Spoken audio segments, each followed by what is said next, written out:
Hello student, good morning. आज हम आपको पढ़ाएंगे आपका अगला अध्याय प्रजनन एवं शिशु स्वास्थ्य। अब तक हमने कई प्रकार की प्रजनन के बारे में, शिशु के बारे में, शिशु का विकास कैसे होता है, गर्भावस्था में शिशु का विकास माँ के गर्भ में किस प्रकार होता है। अब हम पढ़ेंगे प्रजनन एवं शिशु स्वास्थ्य के बारे में। हमें बच्चों के स्वास्थ्य का किस प्रकार ध्यान रखना चाहिए। तो प्रजनन एवं शिशु स्वास्थ्य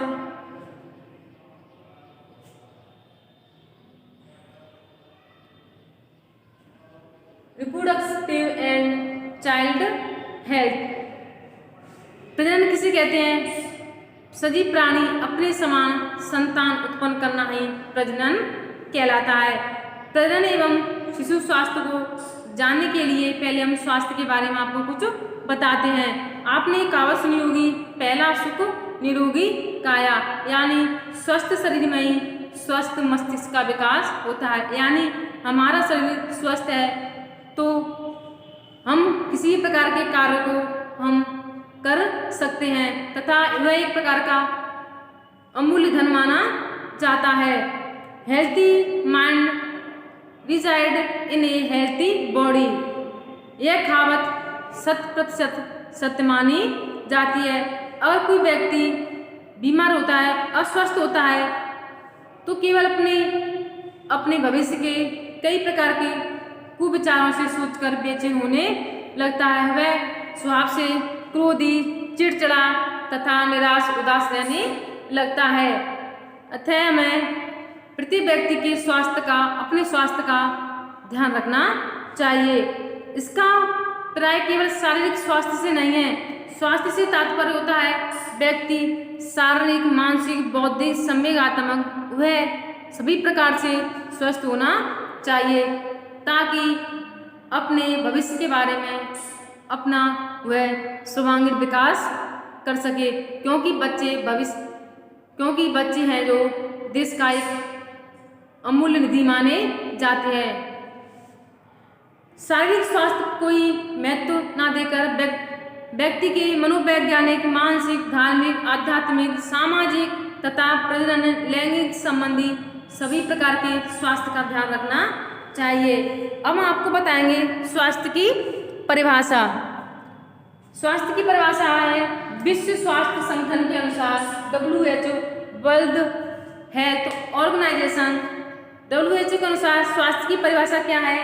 स्वास्थ्य रोगों, अंगों का ठीक ढंग से कार्य नहीं करना अथवा निर्बलता का ही मात्र अथवा नहीं, बल्कि शारीरिक, मानसिक, सामाजिक हित की पूर्ण अवस्था है। कहने का तात्पर्य है, स्वास्थ्य से तात्पर्य नहीं कि अंगों का ही ठीक होना, अंगों के साथ साथ उसके जो संपूर्ण विकास की प्रक्रिया हैं उनका भी स्वास्थ्य होना चाहिए ताकि वह अपने सभी कार्यों को पूर्ण ढंग से कर सके तथा अपना भविष्य उज्जवल बना सके।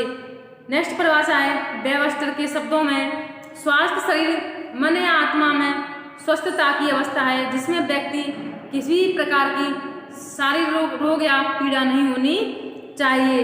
J.F. विलियम कहते हैं, स्वास्थ्य जीवन का वह गुण है जो व्यक्ति को अधिक समय तक जीवित रहने, सुखी रहने, कार्य को सर्वोत्तम प्रकार से करने को योग्य बनाता है। कहने का तात्पर्य है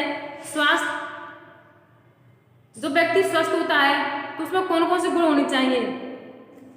साधारण व्यक्ति के लिए स्वास्थ्य का अर्थ होता है जिसका शरीर स्वस्थ हो, मन तथा मस्तिष्क स्वस्थ हो, परिवार एवं समाज स्वस्थ हो, आध्यात्मिक एवं धार्मिक रूप से स्वस्थ हो, स्वस्थ वातावरण में रहता हो, लैंगिक रूप से स्वस्थ हो। कहने का तात्पर्य है व्यक्ति को स्वस्थ रहने के लिए उसे स्वच्छता का ध्यान रखना चाहिए तथा अपने आसपास के वातावरण का भी ध्यान रखना चाहिए ताकि वह किसी भी प्रकार की गंभीर बीमारियों से ना गिर सके।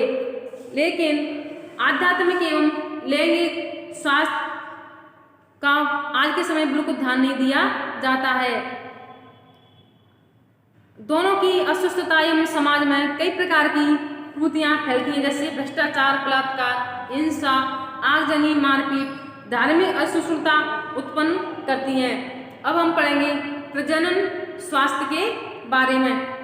प्रजनन स्वास्थ्य से तात्पर्य है व्यक्ति को सुरक्षित संभोग के लिए उत्तरदायी होना व दैहिक अंत संबंध बनाते समय आनंद उठाना, स्वस्थ शिशु का जन्म देने में समर्थ होना। यानी कहने का तात्पर्य है, हमने बताया था आपको प्रजनन क्या है। सजीव प्राणी अपने समान जीव उत्पन्न करने की जो क्षमता होती है वो आपकी प्रजनन कहलाती है।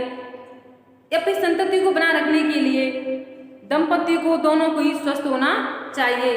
शारीरिक स्वास्थ्य के साथ साथ उसके जो लैंगिक स्वास्थ्य भी ठीक या पूर्ण रूप से स्वस्थ होने चाहिए ताकि ये स्वस्थ बच्चे को जन्म दे सके। जनसंख्या एवं विकास पर अंतर्राष्ट्रीय कॉन्फ्रेंस ने सन 1940 में जनसंख्या तथा विकास पर अंतर्राष्ट्रीय कॉन्फ्रेंस केरो में इजिप्ट में 5 से 13 सितंबर को इसका आयोजन किया गया। प्रजनन स्वास्थ्य की परिभाषा में अंतर्राष्ट्रीय कॉन्फ्रेंस जनसंख्या तथा विकास प्रोग्राम ऑफ एक्शन। प्रजनन स्वास्थ्य से तात्पर्य न केवल शारीरिक, मानसिक, सामाजिक स्वस्थता तथा रोगों का अभाव, दुर्बलता से है, अपितु उसका संबंध प्रजनन अंगों का भी ठीक होना चाहिए ताकि सुरक्षित यौन जीवन को, यौन संबंधों को संतुष्टि प्राप्त कर सके, एक स्वस्थ शिशु को जन्म दे सके। क्योंकि एक शिशु के विकास के लिए माँ के गर्भ में वह कई प्रकार के संघर्षों से गुजरता है तथा एक स्वस्थ शिशु को जन्म देने के लिए माँ को भी स्वस्थ होना चाहिए।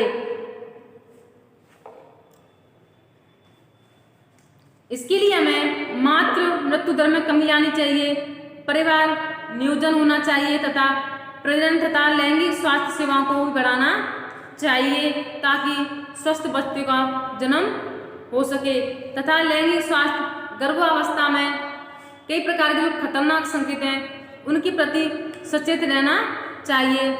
गर्भावस्था में शिशु को कई प्रकार की रोगों से ना लड़ना पड़े तथा उन्हें आयरन, फॉलिक एसिड की गोलियां भी समय समय पर देनी चाहिए ताकि गर्भवती स्त्री को रक्तलप्ता ना हो, यानी खून की कमी ना हो। स्त्री के जो गुप्तांग हैं उनका भी रखरखाव करना चाहिए, सफाई रखनी चाहिए। लैंगिक स्वास्थ्य, जो सेक्सुअल हेल्थ होती है, विश्व स्वास्थ्य संगठन ने लैंगिक स्वास्थ्य को प्रभावित करते हुए कहा है कि लैंगिक स्वास्थ्य न केवल रोगों, दोषों, निर्बलता, अभाव है बल्कि शारीरिक, मानसिक, सामाजिक हित की पूर्ण अवस्था है। लैंगिक स्वास्थ्य के लिए जरूरी है स्त्री एवं पुरुष के मध्य लैंगिक सहवास के लिए एक सकारात्मक सोच बनाना चाहिए, एक दूसरे को संतुष्ट रखना चाहिए, लैंगिक संभोग का आनंद उठाना चाहिए, लैंगिक स्वास्थ्य में हिंसा नहीं होनी चाहिए, लैंगिक सहवास के समय अनुचित हिंसात्मक रवैया नहीं अपनाना चाहिए। यह आपके प्रजनन एवं शिशु स्वास्थ्य के बारे में कुछ बातें हैं तथा स्त्री पुरुष को यौन संबंधी कई प्रकार के रोग नहीं होने चाहिए, जैसे कि HIV, इम्यूनो वायरस, जो एक वायरस जनित रोग होता है। हमें अगर ये रोग है तो पूर्ण इलाज करवाना चाहिए क्योंकि यह रोग स्त्री पुरुष में लैंगिक संबंधों में कई प्रकार की परेशानियां उत्पन्न करता है, जैसे कि कई प्रकार के यौन संपर्कीय रोग होते हैं। सिफिलिस है, गोनेरिया है, गुप्तांग या स्केबीज है, कैंकोयाड है, यूरेटाइटिस है, एड्स है। जो एड्स रोग है यह आपका वायरस या विषाणु जनित रोग है। एक्वायर्ड इम्यूनो डिफिशियंसी सिंड्रोम, जो HIV वायरस के कारण फैलता है। इसमें व्यक्ति का जो इम्यूनिटी पावर होती है कम होने लगती है, जिससे लैंगिक संबंध स्थापित करने में काफ़ी परेशानियों का सामना करना पड़ता है। Granuloma, inguinale, chlamydia, herpes zoster, human papillomavirus, trichomoniasis, इन रोगों को बचाना चाहिए तथा समय पर इलाज कराना चाहिए, तभी दंपति यौन लैंगिक स्वास्थ्य को स्वस्थ रख सकते हैं।